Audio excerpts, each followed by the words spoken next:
Homogeneous solution, जो last time हमने यहाँ पर ही एंड किया था.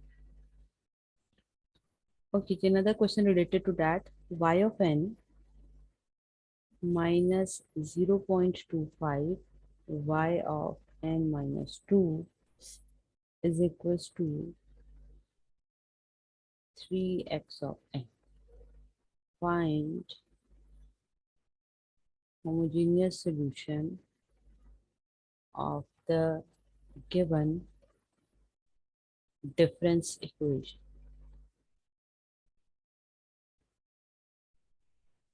ठीक, पहले तो बताएं कि इसकी होमोजीनियस इक्वेशन क्या होती है. y of n minus 0.25 ma'am बस सिंपली राइट वाला जीरो आ जाए राइट. जी, राइट साइड पे आ जाएगा जीरो. तो y of n minus 0.25 y of n minus 2 is equal to zero. What is the order of the difference equation? 2. 2. Order of the difference equation is 2. And for finding the homogeneous solution, we have to uh, replace y of n by z power n, where n is the order of the difference equation, and here order is 2. ठीक. So here I'm going to get z power n minus 0.25 z power n minus 2 equals to 0. मैं order यहाँ पे put करूँ 2, तो ये आ जाएगा z square minus 0.25 z power 1 is equals to 0.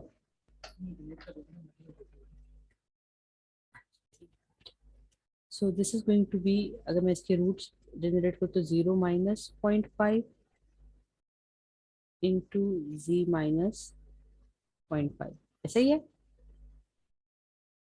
Yes.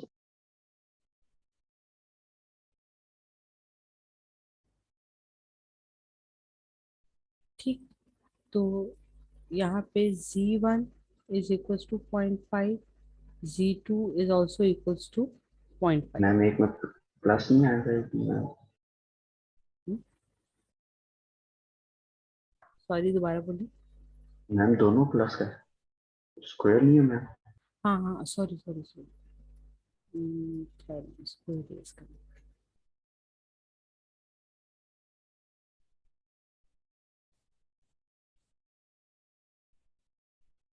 Direct हम ये भी लिख सकते हैं, G square is equal to 0.25, under root लेंगे तो प्लस माइनस 0.5. ऐसा ही है ना. Yes ma'am. ठीक है. तो एक रूट आ गया हमारे पास पॉजिटिव 0.5 और दूसरा रूट हमारे पास आ गया नेगेटिव 0. क्लियर. अच्छा, now how to write the homogeneous solution. उसको लिखने का एक डोनेशन नोटेशन सॉरी ये भी है कि y h ऑफ n. ठीक. Where h stands for homogeneous solution. अब सिंपल y ऑफ n भी लिख देते हैं, no problem. That is also going to represent the same output. This is going to be a1 z1 power n plus a2 z2 power n. Right. So y h of n is going to be a1 z की जगह आ गया 0.5 power n plus a2 minus 0.5 power n.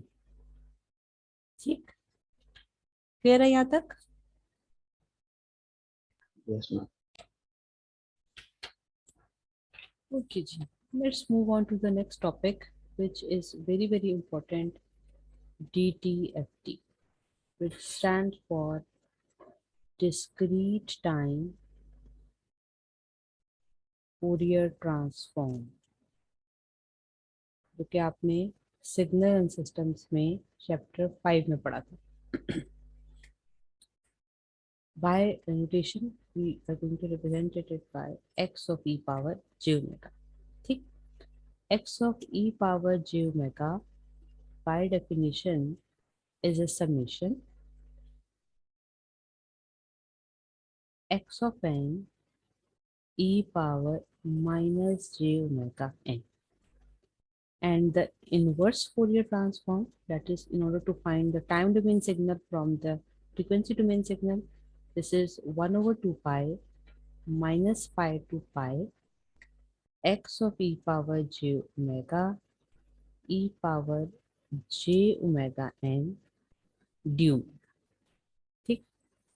The most important property of this Fourier transform is that this x of e power j omega is always periodic, and it is periodic over 2 pi and multiples of 2 pi. ठीक. Secondly, the transformation is that you are going to move from a discrete domain to the frequency domain.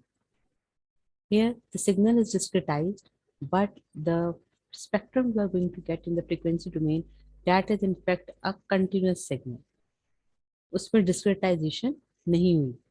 That's why when you are going to move back to the time domain from the frequency domain, यहाँ पे हमने integral compute किया है over the omega, जबकि जब आप Fourier transform compute करें then you are taking the summation. Difference क्या है कि यहाँ पे जो इनपुट सिग्नल है आपका वो डिस्क्रीट है, यहाँ पे जो आपका फोरियर ट्रांसफॉर्म है that is a continuous function और you can say an analog function, right. That is why we are taking the integral. Second important difference is that if you compare the Fourier inverse Fourier transform of a continuous time signal, उसका formula क्या है, 1/2 pi minus infinity to infinity x of j omega e power J omega t d omega. यहाँ पे integral की limits है minus infinity to infinity, but here the integral is confined over minus pi to pi. In fact अगर आप इसके span पे गौर करें तो span of the integral is 2 pi. Why is that so? Why it is not from minus infinity to positive infinity?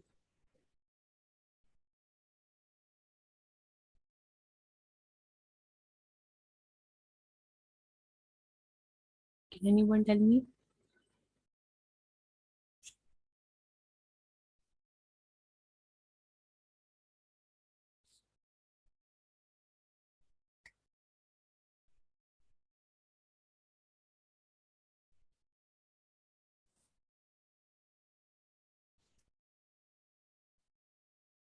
सवाल समझ आ रहा है मैंने क्या पूछा? Yes, ma'am. जी, कि क्यों minus infinity to positive infinity नहीं है? Why it is from minus pi to pi?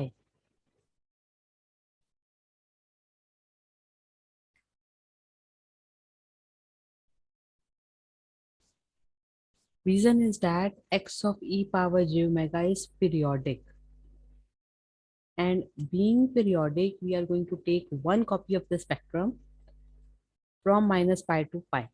ठीक. कंपल्जन ये है कि आपका ये माइनस पाई टू पाई हो. Requirement is that the span should be confined over 2 pi. ठीक है. उसमें आपके पास मल्टीपल ऑप्शंस हैं. It can be from 0 to 2 pi, it can be from minus 2 pi to 0, it can be from minus pi to pi, it can be from pi to 3 pi and so on. ठीक. whatever is the start or end, उसके accordingly आप जो difference है वो equal होना चाहिए 2 pi. ठीक. Now there exists a condition for existence of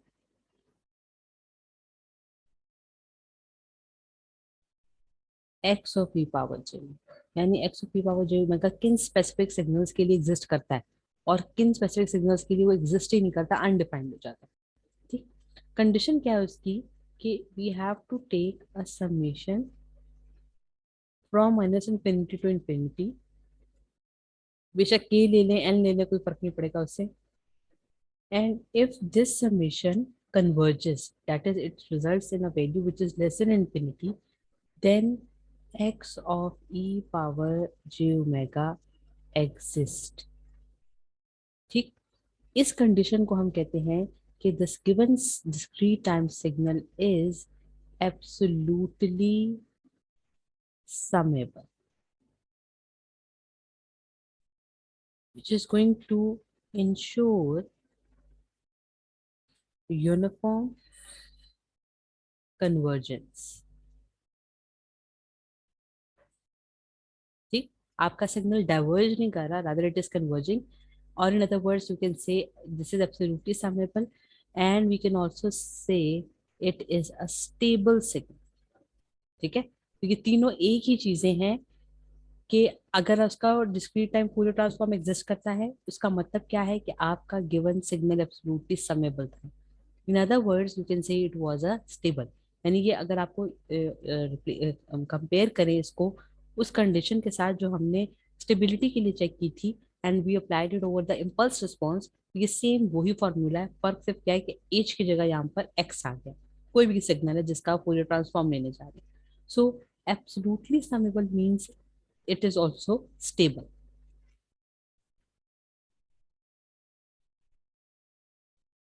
Now let's move on to discrete Fourier transform of some commonly used signals, one of which is delta of n. Delta of n का Fourier transform हमेशा क्या होगा? 1. And 1 corresponds to 2 pi delta omega. ये आपके mind में होना चाहिए कि इसका मतलब क्या है कि मैं Fourier ट्रांसफॉर्म ले रही हूँ टाइम डोमेन से फ्रीक्वेंसी डोमेन. ठीक, यानी ये आपका एक्स ऑफ एन है, तो ये आपका X of E power J omega है. इसी तरह एक बहुत commonly use signal that is a power N U of N. इसका फोरियर ट्रांसफॉर्म कॉरेस्पॉन्ड करता है 1/1 minus A E power minus J omega. ठीक, सिमिलरली ई पावर जे ओमेगा नॉट एन का Fourier transform 2 pi delta omega minus omega naught. Similarly, cosine omega naught n, that is pi delta omega plus omega naught plus pi delta omega minus omega naught. But since it is periodic, तो उस periodicity के लिए हम यहाँ पे एक summation introduce करते हैं -2 पाई के -2 पाई के. Similarly, sin omega naught n, same summation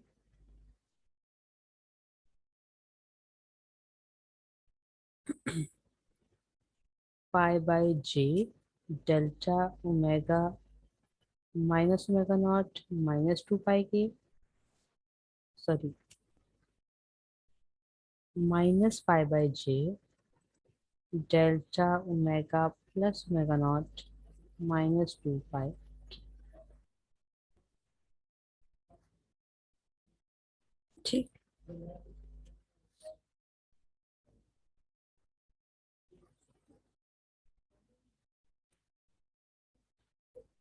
Another important property which is convolution.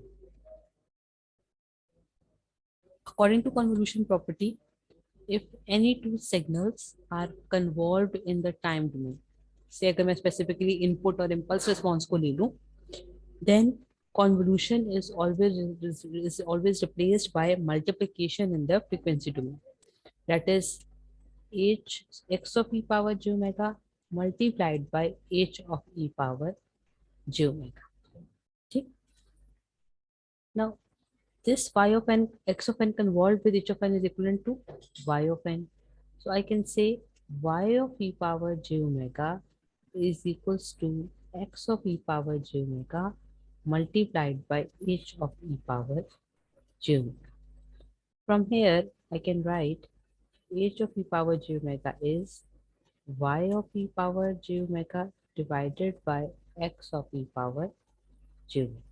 That is the ratio of the Fourier transform of the output to the Fourier transform of the input. And this is known as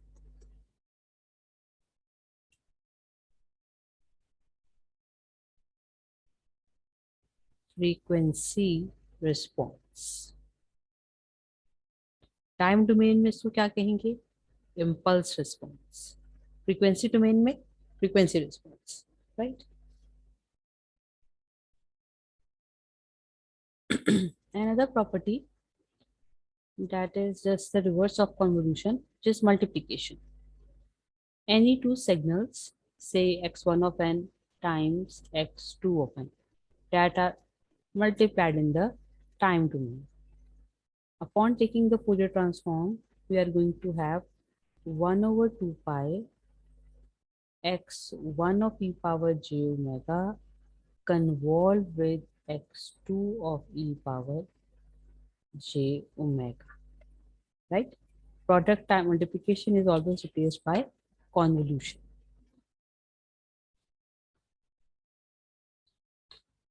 Okay, let's solve some questions against it.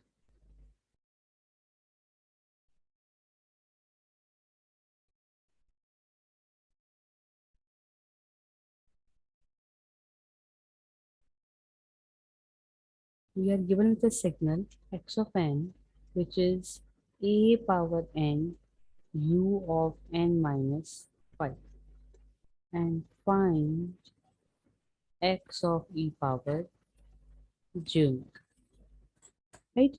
Now DSP में basically जो known signals हैं उनकी identities को आप यहाँ पे use कर सकते हैं, and you people will be given with those identities in the paper along with the properties.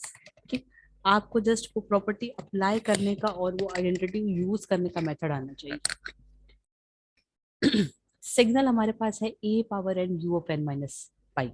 ठीक, नोन आइडेंटिटी जो है वो क्या है, a power n u of n कॉरिस्पॉन्ड करता है 1 over 1 minus a e power minus j omega. ठीक, what is the relation between this signal and the given signal? क्या चेंज है उसके अंदर? मैम वो शिफ्टिंग क्या वो शिफ्टिंग प्रॉपरली यहाँ रिफ्लेक्ट हो रही है?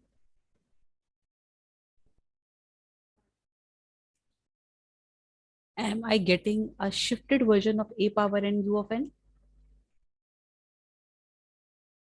फॉर एग्जाम्पल, इसको थोड़ा सा क्लियर करने के लिए से मैं कहती हूँ एक सिग्नल है g ऑफ n और वो इक्वल है a power n u of n की. ठीक है, मैं आपसे पूछती हूँ find g of n minus 5. क्या आंसर होगा आपका? a power n u of n minus 5. ना ना ना ना, ये गलती की है. वो a power n minus 5. Very good, a power n minus 5 u of n minus 5. इस शिफ्ट ने हर जगह रिफ्लेक्ट होना है, ये गलती नहीं होनी चाहिए. This is very very important. Mostly यहाँ पे ये मिस्टेक होती है कि जी सिर्फ u में n माइनस 5 आ जाएगा. नो, आपके सिग्नल का हर कंपोनेंट शिफ्ट हुआ है. wherever you are getting a n, that will be replaced with n minus 5. Clear है ये पॉइंट सबको? Yes ma'am. अच्छा, अब जो सिग्नल आपको गिवन है उसमें ये चीज तो आपको नजर आ रही है, लेकिन ये नहीं है, ये मिसिंग है. So I can't write it like a shifted version of a power n u of n. ठीक, जब तक मैं इसको इस फॉर्म में नहीं लेके आती मैं शिफ्टिंग की प्रॉपर्टी अप्लाई नहीं कर सकती.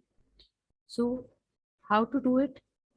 x of n is a power n minus 5 plus 5. इससे कोई फर्क पड़ेगा? No ma'am. No, u of n minus 5. क्यों किया मैंने ये? इस फॉर्म में लाने के लिए. ठीक, x of n is a power 5 a power n minus 5 u of n minus 5. यहाँ तक समझ आ रहा है? Yes ma'am.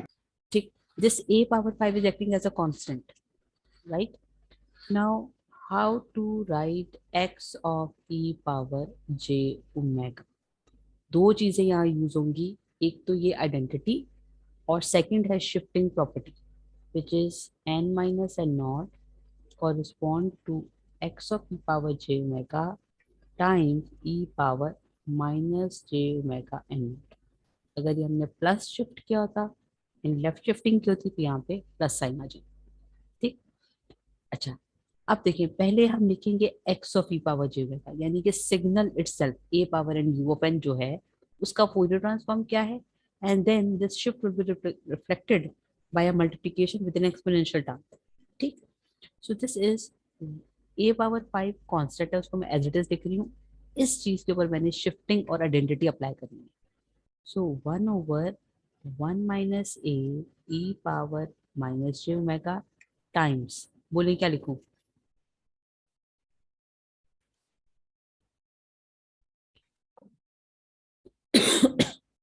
शिफ्टिंग कैसे रिफ्लेक्ट होगी? साथ वो ई पावर e⁻, पॉजिटिव आएगा नेगेटिव? नेगेटिव। नेगेटिव क्यों? क्योंकि राइट साइड पे शिफ्टिंग हुई थी। j⁻, एन नॉट की वैल्यू यहाँ पे क्या है? 5। 5। Very good. ठीक।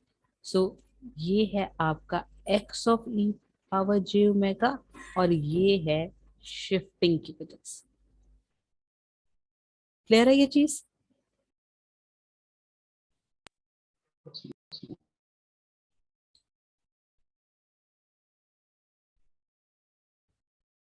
अच्छा जी, लेट्स डू अनदर क्वेश्चन।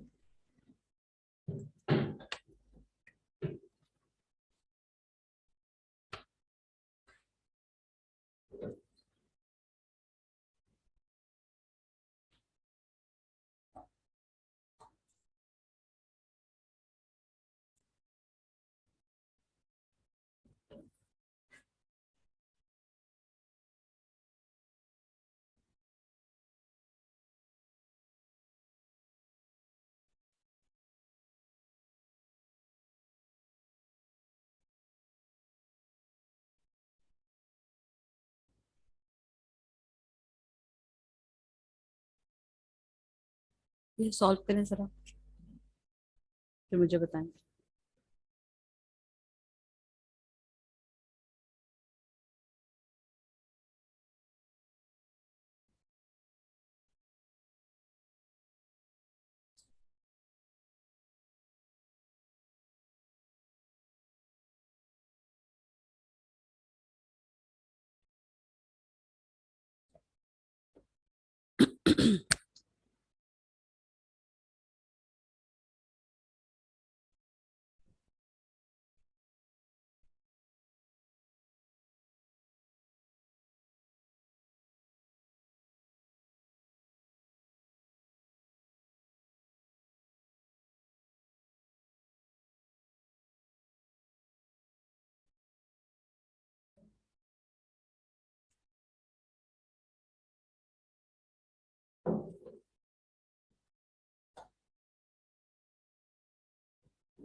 कौन कौन सी दो प्रॉपर्टीज अप्लाई हो रही है यहाँ पे?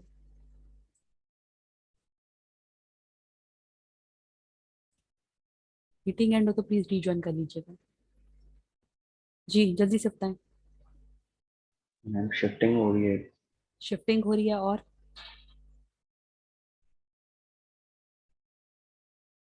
this 2 is representing shifting, this -n is representing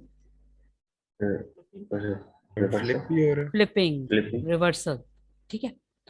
क्या रूल था? फर्स्ट शिफ्ट देन फ्लिप, ऐसे ही था ना? तो हमने पहले शिफ्टिंग की यस प्रॉपर्टी अप्लाई करनी है, और उस शिफ्टेड वर्जन के ऊपर हमें फ्लिपिंग अप्लाई करनी है। ठीक। शिफ्ट इज टुवर्ड्स लेफ्ट, क्योंकि +2 नजर आ रहे हैं ना आपको। ठीक। By 2 portions of time.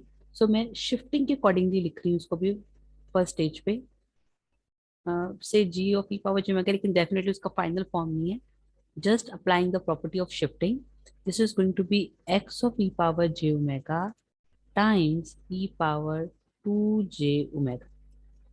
ये समझ आ रहा है तो बताएं।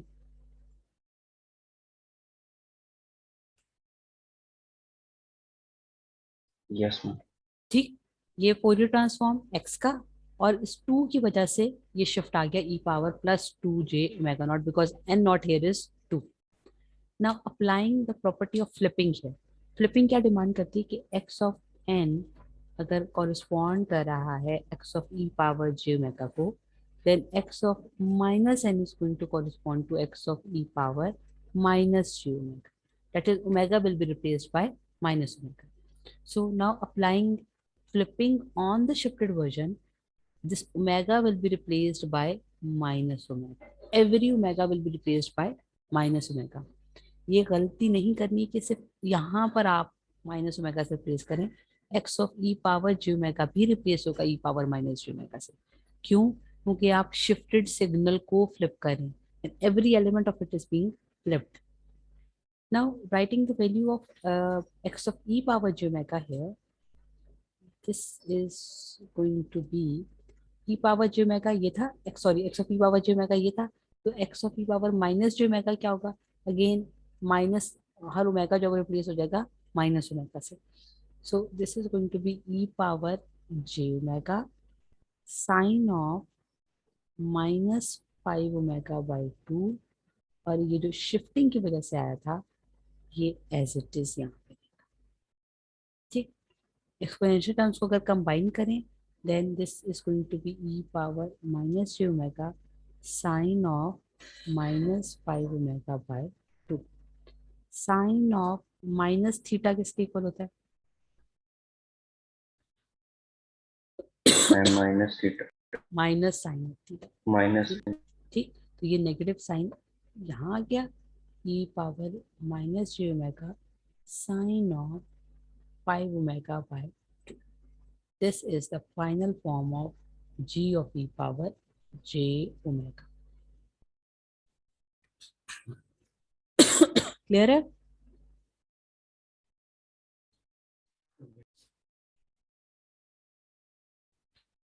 अच्छा, एक और क्वेश्चन हम सॉल्व करते हैं which is related to the property of multiplication. Say we have a signal x1 of n which is cosine omega naught n. Another signal p of n which is in fact a product of x1 of n and x2 of n. And we have to find p of e power j omega, where the Fourier transform of x of n is given to us, sorry, x2 of n is given to us, which is a form in the form of a triangle from minus omega 1 till omega 1. ठीक, x2 of e power j omega. ठीक, keeping in mind कि ये by default periodic है. ठीक है ना, हर discrete time Fourier transform periodic है. तो आपको अगर उसकी सिर्फ एक सिंगल कॉपी गिवन है, it means you have to show the periodicity here. It is definitely going to repeat itself at 2 pi and its multiples. So let me draw the चलिए पहले इसको यहाँ पे वो लिखते हैं, फोरियर ट्रांसफॉर्म इसका लिखते हैं. p of e power j omega is going to be 1 over 2 pi according to the property of multiplication x1 of e power j omega convolved with x2 of e power j omega. ठीक, so what we have to do is we have to carry out a convolution of the Fourier transform of x1 of n and the Fourier transform of x2 of n. ठीक, x2 of e power j omega तो हमें given है, x1 of e power j omega हमें नहीं पता, but x1 of n हमें given है which is cosine omega naught n. So cosine omega naught n is going to correspond to again an impulse with amplitude pi shifted at omega naught and minus omega naught, and they are definitely, मैं यहाँ पे वो summation नहीं लगा दी, लेकिन आपने अपने mind में रखना है कि ये भी पीरियोडिक है, एक टाइम पीरियड के ऊपर आपको दो इम्पल्सेस मिलेगी. Now let's do this in the form of spectrums. मैं अब कंप्लीट पिक्चर ड्रॉ कर रही हूँ दोनों स्पेक्ट्रम्स की. एक तो हमारे पास ये है जो कि x2 of E power j omega है, और ये अपने आप को रिपीट करेगा 2 पाई पे, then 4 pi and so on. Similarly minus 2 pi minus 4 pi and so on. Okay, and the peak value of all these triangles is 1. x2 of e power j omega. Next मैं draw कर रही हूँ x1 of e power j omega. ठीक, उसमें एक time period पे क्या है, इम्पल्सेस हैं, शिफ्टेड इम्पल्सेस हैं. One is existing at omega naught, second one is at minus omega naught, having amplitudes pi, and this spectrum is again being periodic, is going to repeat itself at 2 pi and its multiples.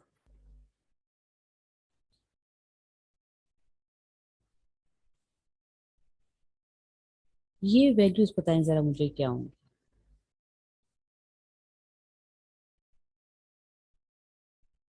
Being centered at 0, एक impulse थी omega naught पे, दूसरी impulse थी minus omega naught पे. Now being centred eight 2 पाई, ये value क्या होगी.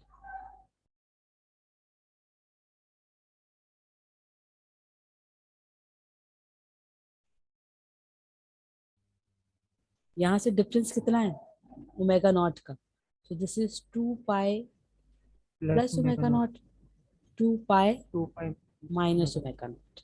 Similarly इस साइड पे minus 2 pi plus omega naught, minus 2 pi minus omega naught.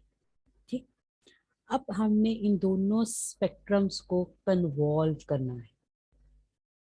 B very very attentive how to do this convolution. Let me erase all of this.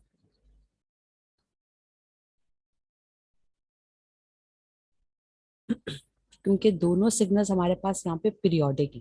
ठीक है, जब periodic signals को हम कन्वॉल्व करते हैं, we are going to take one time period and then we are going to convolve it, and after convolution we are just going to repeat it after against the time period or the frequency period.